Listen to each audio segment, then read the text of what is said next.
How'd you like the new intro? I hope you liked it, because you're kind of stuck with it until I can cope with a better one, so yeah.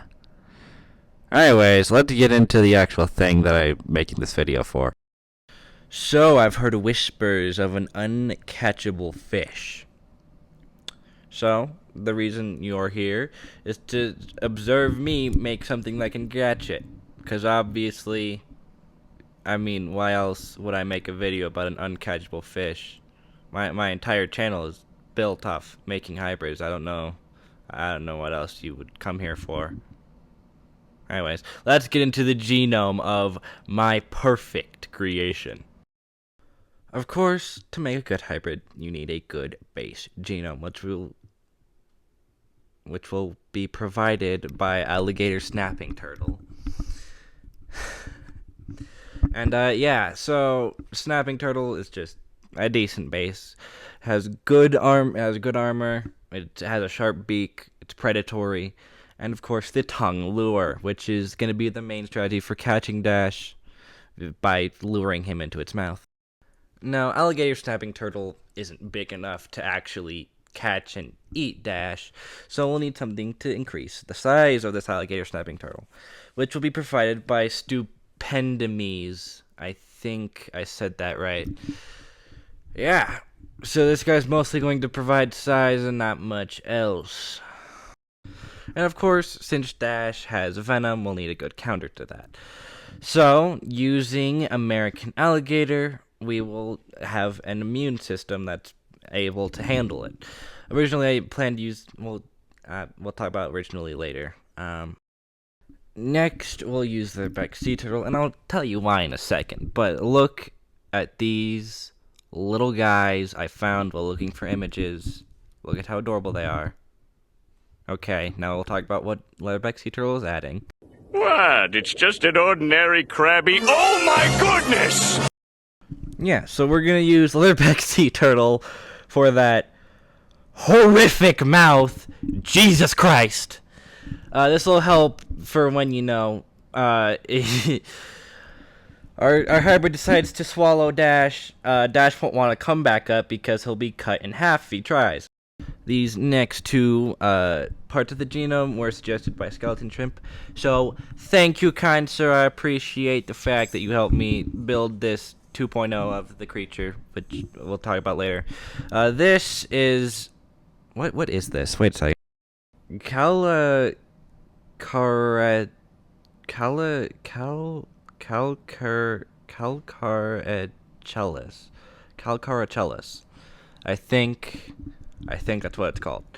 It will be providing the extra prominent spines on the shell and some salt glands in case our hybrid decides to migrate to salt water. We'll talk about where he's actually, you know, made to live later. Anyways. And, of course, we have spiny-tailed lizard. I'm gonna try and pronounce its actual name. Hold up. Uromastix. I think I got that one on the first try somehow. I have no idea how I did that. Anyways, this is the spiny-tailed lizard. I've said that before. I don't know. It's gonna be providing a spiny tail. It's a spiny-tailed lizard. I don't know what else you'd think it would provide. It's also providing coloration because look at this. Look at this guy.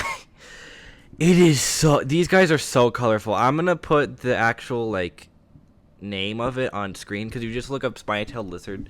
You don't see that many super colorful things. But if you look up the actual scientific name, you'll see how colorful these guys get. So yeah, you should take a look at this for yourself. These guys get so colorful. It's just so cool. Okay, next genome contributor, of course. And last, but certainly not... Where's the... Oh my god, do I really have to do... Oh my god, of course I have to. Man, move!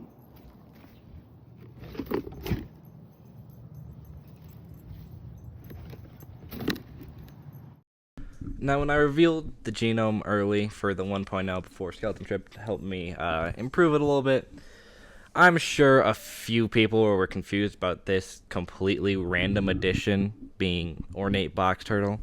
Well, as you saw in the video, I happen to have an ornate box turtle. This specific one, I have a few actually. This specific one is named Rocky. The one you saw in the video is also Rocky. I took this picture right after I picked him up. So yeah. Anyways, back to the hybrid. Not talking about my turtles. The things that they will be contributing to the genome are the claws, the overall intelligence, and the coloration on the shell. Trust me, it doesn't seem like claws would be much. These claws are sharp and they are strong. So, let's go into the actual hybrid right now. This is Fibulae Flamme, or translated in English, the Clamp of Flame, or his nickname being Webs. If you know, you know. Yeah. So you might be wondering, aren't these bright colors gonna give them away in the water? I'll explain that in a second. I'm gonna talk about the original hybrid first, and then we're gonna talk about how he's not actually gonna be seen, and all the like strategy, where he lives, all of that, and after I talk about the original concept, because I love the original concept so much that I decided to add him in here. I'm just yapping. I need to just do what I need to do. This is Fibulae Mortis, or the Clamp of Death. Yeah, so his nickname's Bowser. I just wanted to show him. He originally only has 5 genome contributors. So just remove spiny-tailed lizard, remove Calicar, the spiky turtle, remove the spiky turtle, and then replace Stupendious with Archelon, and yeah. This was the original concept. If you look at the original post I made, you'll see this is his genome. I just wanted to point him out because I really like how I designed him. Okay, back to Webs. Back to Webs. So he will be living in the Everglades, which means he'll come regularly face to face with crocodiles, alligators, Burmese pythons, all sorts of things that really won't be a challenge for him to eat, to be completely honest. He'll use the regular old, for like when he's just laying around trying to catch some fish. He'll use the regular old snapping turtle method of just sitting there with his tongue swaying in the water to get anything that will dare come into his jaws to go in to try and eat the worm, and then he'll eat whatever goes into his mouth. But if he's desperate enough, or if he just doesn't want to do that, he can use the box turtle way of killing and eating things. Which means he'll hunt down whatever he wants to eat, he'll clamp his jaws around whatever he can bite of it, and he'll use his claws and rip it. Now, this might not make sense to you how that works, but seeing how my turtles eat, I know exactly. And I know how they hunt and how they eat. So I'm gonna try and explain this the best that I can. They clamp their jaws around whatever they can reach of their prey. They put one of their feet on one end of whatever they have in their mouth, and they pull. They pull back with their head, holding down with their foot, which usually ends up in whatever they're eating being sliced or ripped in half. So, he can commonly just tussle with alligators and win, which, yeah, that's nice to look into his, like, being an actual animal living his actual life, but that doesn't really help too much with Dash. So we'll talk about, the vibrant colors, how blend in, and what I think. I'm going to go over, like, a situation I think would happen with Dash. Yeah. So, if you didn't know, bearded dragons, when they are basking, their colors are a lot duller and darker to be able to absorb more light. I know this from personal experience. Don't challenge me on it. But when they are not basking, they become more vibrant, those nice oranges, yellows, reds that we all know for bearded dragons. Well, I don't know if anything naturally in I almost called him Dash and Webb's genome can do this, but we will just code it in so he can.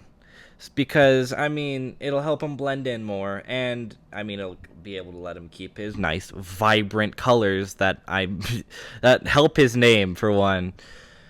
Anyways, that was a whole stuttering mess. Sorry about that. I'm so tired. I woke up at 11 because I was up till 4 last night. Why am I telling you this? You don't care.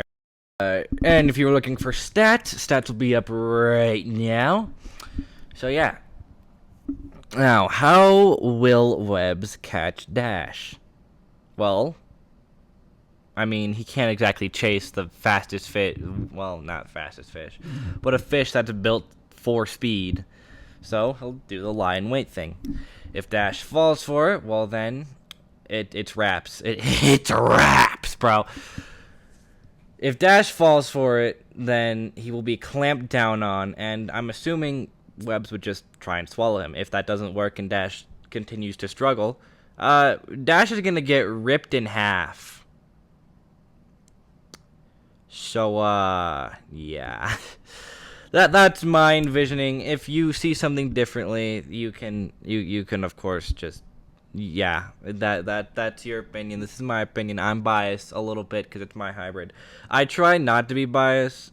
I really don't want to, but I built this guy to rip and tear, to bite, rip and tear. So I feel like if Dash gets caught in those jaws, he's dead. I mean, if anything gets caught in those jaws, they're dead. I'm just talking to talk at this point. I'm really sorry. I'm not. I'm just.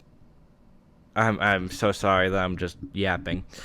So yeah, that was Webbs. Thank you for watching. Bye bye.